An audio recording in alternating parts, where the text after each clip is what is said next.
প্রেত কথা। এখানে গল্প নয়, ঘটনা শোনানো হয়। শেষ ট্রেনের যাত্রী। রাত তখন প্রায় 12টা। আকাশে চাঁদ নেই, শুধু কালো মেঘ আর হালকা কুয়াশা। রায়হান শেষ ট্রেন ধরে বাড়ি ফিরছিল। পুরো বগিতে সে ছাড়া আর মাত্র একজন বৃদ্ধ বসেছিলেন। বৃদ্ধের মুখটা অদ্ভুত ফ্যাকাশে, আর চোখ দুটো যেন অন্ধকারের মধ্যেও জ্বলজ্বল করছে। কিছুক্ষণ পর বৃদ্ধ ধীরে ধীরে বললেন, পরের স্টেশনে নামবেন না। যাই দেখুন ট্রেনের দরজা খুলবেন না কি? রায়হান অবাক হয়ে জিজ্ঞেস করল, কেন? বৃদ্ধ শুধু মৃদু হেসে জানালার বাইরে তাকিয়ে রইলেন। ট্রেন হঠাৎ করেই থেমে গেল। কিন্তু জানালার বাইরে কোনো স্টেশন নেই। চারদিকে শুধু ঘন কুয়াশা। হঠাৎ স্পিকারে ভেসে এল কর্কশ শব্দ, দয়া করে কেউ ট্রেন থেকে নামবেন না কি? ঠিক তখনই দরজায় ধীরে ধীরে টক টক টক একজন ছোট্ট মেয়ের কণ্ঠ শোনা গেল, আঙ্কেল, দরজাটা খুলে দিন, আমি হারিয়ে গেছি। রায়হানের বুক কেঁপে উঠল। সে দরজার কাছ দিয়ে তাকাল। বাইরে দাঁড়িয়ে থাকা মেয়েটির মুখ দেখা যাচ্ছে না। লম্বা কালো চুল পুরো মুখ ঢেকে রেখেছে। বৃদ্ধ হঠাৎ চিৎকার করে বললেন, তাকাবেন না, ও মানুষ নয়। কিন্তু কৌতূহল সামলাতে না পেরে রায়হান আবার তাকাল। ধীরে ধীরে মেয়েটি মাথা তুলল। তার মুখে কোনো চোখ নেই, কোনো নাক নেই, শুধু এক বিশাল কালো গহ্বরের মতো মুখ, যা অস্বাভাবিকভাবে বড় হতে লাগল। দরজায় আঘাতের শব্দ বেড়ে গেল। ধূপ ধূপ ধূপ। মনে হচ্ছিল পুরো ট্রেন কেঁপে উঠছে। হঠাৎ সব আলো নিভে গেল। চারদিকে নিস্তব্ধতা। মাত্র কয়েক সেকেন্ড পর আলো ফিরে এলো। দরজার বাইরে কেউ নেই। রায়হান হাফ ছেড়ে বাঁচল। কিন্তু বৃদ্ধ নেই। তার সিটে শুধু একটি পুরনো সংবাদপত্র পড়ে আছে। সংবাদপত্রের তারিখ 10 বছর আগের। শিরোনামে লেখা, শেষ রাতে ট্রেন দুর্ঘটনায় সব যাত্রী নিহত। রহস্যময় বৃদ্ধের পরিচয় আজও অজানা ঘি। রায়হানের হাত কাঁপতে লাগল। সে ধীরে ধীরে নিজের মোবাইল বের করল। মোবাইলে কোনো নেটওয়ার্ক নেই। হঠাৎ স্ক্রিন নিজে থেকেই জ্বলে উঠল। একটি ছবি ভেসে উঠল। সেটি এই ট্রেনেরই ছবি। জানালার ভেতরে সব যাত্রীর মুখ স্পষ্ট দেখা যাচ্ছে।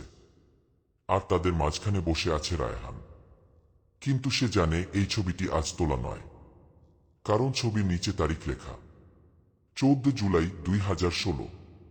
ঠিক তখনই তার কাঁধে কেউ ঠান্ডা হাত রাখল। পেছন ফিরে তাকিয়ে সে দেখল সেই বৃদ্ধ দাঁড়িয়ে আছেন। বৃদ্ধ ফিসফিস করে বললেন, শাগ।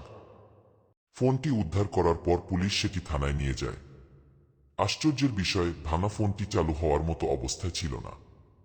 তবুও মাঝে মধ্যে স্ক্রিন নিজে থেকেই জ্বলে উঠছিল। প্রতিবার একই ছবি দেখা যাচ্ছিল, কিন্তু ছবির মধ্যে একটি জিনিস বদলে যাচ্ছিল। প্রথমে দেখা গেল জানালার পাশে দাঁড়িয়ে আছে চোখহীন মেয়েটি। পরের বার দেখা গেল তার পাশে সেই রহস্যময় বৃদ্ধ। তারপরের বার ছবির এক কোণে আরো কয়েকজন অচেনা যাত্রীর মুখ ভেসে উঠল। পুলিশের একজন অফিসার সাহস করে ছবিটিতে জুম করলেন। হঠাৎ তার হাত কেঁপে উঠল। শেষ সিটে বসে থাকা একজন মানুষ অবিকল তার মতো দেখতে। তিনি তাড়াতাড়ি ফোনটি বন্ধ করতে গেলেন। কিন্তু স্ক্রিনে লাল অক্ষরে লেখা ভেসে উঠল, পরের যাত্রী প্রস্তুত কি? সেই রাতেই অফিসারটি নিখোঁজ হয়ে গেলেন। শুধু তার টুপি আর টর্চটি রেল লাইনের পাশে পড়েছিল। ঘটনার তদন্ত করতে এলেন এক প্রবীণ সাংবাদিক। পুরনো নথি ঘেঁটে তিনি জানতে পারলেন 2016 সালের সেই দুর্ঘটনায় ট্রেনটি লাইনচ্যুত হয়নি। প্রত্যক্ষদর্শীরা বলেছিলেন ট্রেনটি ঘন কুয়াশার মধ্যে ঢুকে হঠাৎ অদৃশ্য হয়ে যায়। কয়েক ঘন্টা পরে একই জায়গায় ট্রেনটি ফিরে আসে, কিন্তু ভেতরে একজন জীবিত মানুষও ছিল না। কেউ বলেছিল সবার মুখে ছিল প্রচণ্ড আতঙ্কের ছাপ। কেউ বলেছিল যাত্রীদের চোখ যেন কোনো অদৃশ্য ভয়ের দিকে স্থির হয়েছিল। সেই সাংবাদিক সিদ্ধান্ত নিলেন তিনি নিজেই শেষ রাতের ট্রেনে উঠবেন। রাত 12টায় ট্রেনটি ছাড়ল। সবকিছু স্বাভাবিকই মনে হচ্ছিল। ঠিক 12:13 ট্রেনটি আবার সেই কুয়াশার মধ্যে ঢুকে পড়ল। আলো নিভে গেল। তারপর ভেসে এল সেই পরিচিত শব্দ, টক টক টক।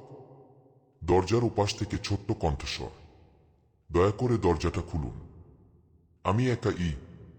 সাংবাদিক চোখ বন্ধ করে বসে রইলেন। কিন্তু এবার দরজা কেউ খুলল না। তবুও ধীরে ধীরে দরজাটি নিজে থেকেই খুলে গেল।